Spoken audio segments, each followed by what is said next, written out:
Assalamualaikum semuanya, balik lagi di channel aku. Kali ini aku mau bagi beberapa ilmu, langsung aja yuk. Sekarang aku mau belajar bareng teman-teman semua tentang hukum bacaan nun mati.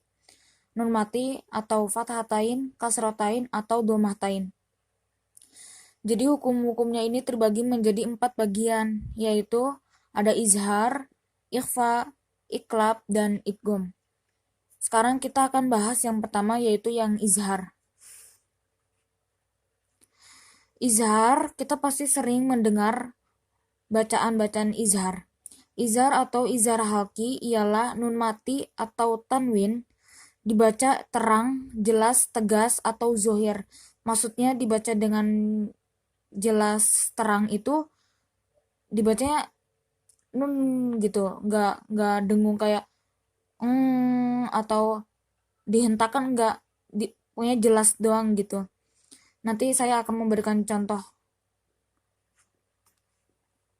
Jadi pada bacaan izhar atau izhar halaki ini ada 6 huruf.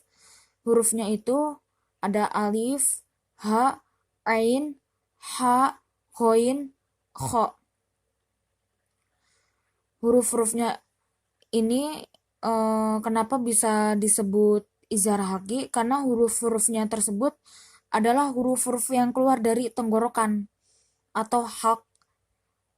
Kayak coba ha kan dari tenggorokan, ain dari tenggorokan, ha, ghoin, kho ya kan dari tenggorokan. Jadi bacaan nun mati bertemu dengan huruf izhar ada dua bagian, dua macam. Yang pertama yaitu nun mati pada satu kalimat, huruf izharnya di kalimat lain. Maksudnya ini nun matinya dengan huruf izharnya ini tidak berada di satu kalimat. Mereka beda kalimat gitu. Nih contohnya, min ummatin. Min dari nun mati. Ummatin. Ummatin ini alifnya dari bacaan izhar. Mereka beda kalimat kan, nggak disambung gitu. Nah, ini yang pertama, min ummatin dibacanya min ummatin. Kalau izhar, ingat kalau izhar itu dibacanya jelas, terang, atau zohir, jelas, tidak didengung. Berarti min ummatin, in huwa. Beda kalau nanti yang kayak ifa atau idgham atau iklab ada yang dimasukkan, ada yang didengung. Kayak kalau iklab misalnya kan bertemu ba, wa mayyabtaghi. Nun matinya masuk ke huruf iklab kayak gitu. Tapi kalau izhar ini nun mati bertemu dengan huruf izhar dibacanya jelas, terang gitu. Nggak perlu didengung atau di apa, nggak perlu. Sekarang kita lanjut yang kedua nun mati dan huruf izhar bertemu dalam satu kalimat. Kalau yang tadi kan yang pertama itu nun matinya dengan huruf izharnya itu beda kalimat, kalimatnya terpisah. Nah, kalau yang kedua ini mereka gabung satu kalimat. Nih, sudah jelas kan? Contohnya, yan iqu. Nih, nun matinya dengan bacaan izharnya nih, ainnya gabung kan, mereka satu kalimat. Begitu. Yan iqu. Sama aja dibacanya jelas, terang, nggak perlu didengung, nggak perlu. Yan hauna, yan auna, tanhituna, gitu. Pokoknya ini satu kalimat digabung gitu. Yang kedua, kalau yang tadi kan yang pertama pisah kalimatnya, nggak digandeng, begitu.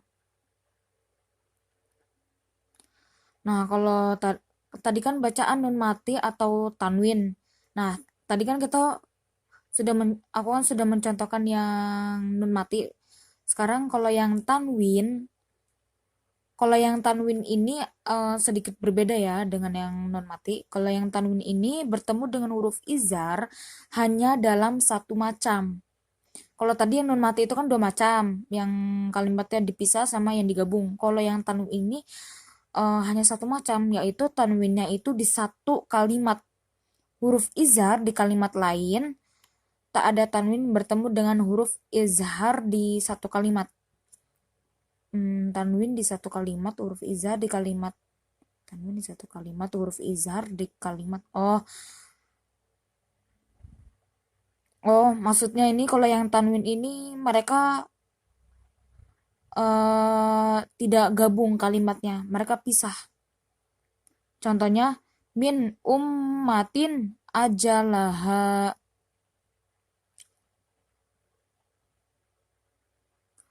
Nih, ini kan tanwin nih. Nih, yang ini nih. Kasrotain. Jadi mereka kalimatnya beda gitu. Maksudnya dipisah. Min ummatin ajalaha jurufin harin ghaniyun anil alamin.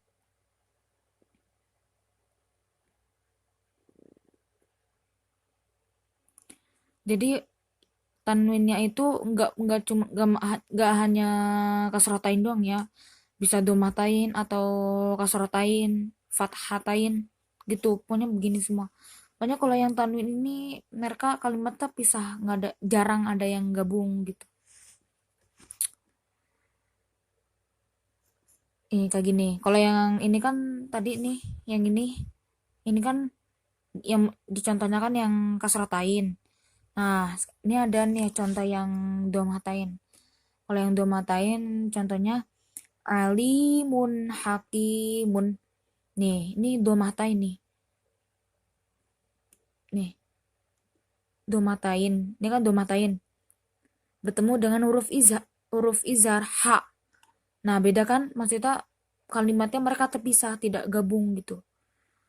Kalau yang tanwin pasti terpisah kalimatnya. Beda dengan yang nun. Kalau yang nun itu kan terbagi dua. Ada yang kalimatnya terpisah dan ada juga yang satu kalimat yang digandeng begitu. Azizun ghafur. Domah bertemu ghain. Magfiratun khairun. Domatain bertemu kha. Dzarratin khairon. Kasratain bertemu kha gitu. Ini ada keterangannya nih. Cara membaca izhar pada nun mati atau tanwin ini cukuplah dibaca terang. Ya kan tadi saya udah jelasin. Aku udah jelasin tadi, dibaca terang, berbunyian nun. Pokoknya jelas gitu. Tidak perlu didengung, tidak perlu dimasukkan, tidak perlu di apa-apakan. Pokoknya udah jelas aja. Tidak usah ditekan atau disentakkan. Jadi cukup jelas. Alimun hakimun, ya kan jelas. Azizun ghafur, maghfiratun khairun, dzarratin khairon, ya kan jelas. Dzarratin khairon, ya kan jelas, nggak perlu didengung, nggak perlu ini. Yan'iku, ya kan jelas, nggak perlu didengung-dengung, dah nggak perlu begitu.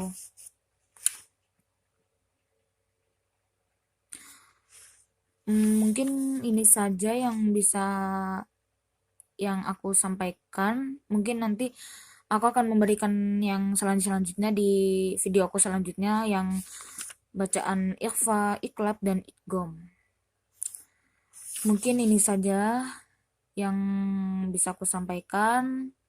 Banyak salahnya, mohon dimaklumin dan dimaafkan karena aku hanyalah manusia biasa yang tidak luput dari lupa maupun kesalahan. Pasti ada kesalahan. Kalaupun ada benar dari yang tadi aku sampaikan, bisa dijadikan pelajaran atau pembelajaran buat kita semua. Kita di sini saling belajar, sama-sama, aku pun juga masih belajar. Mungkin itu saja yang bisa aku sampaikan. Udah dulu ya teman-teman. Wassalamualaikum warahmatullahi wabarakatuh.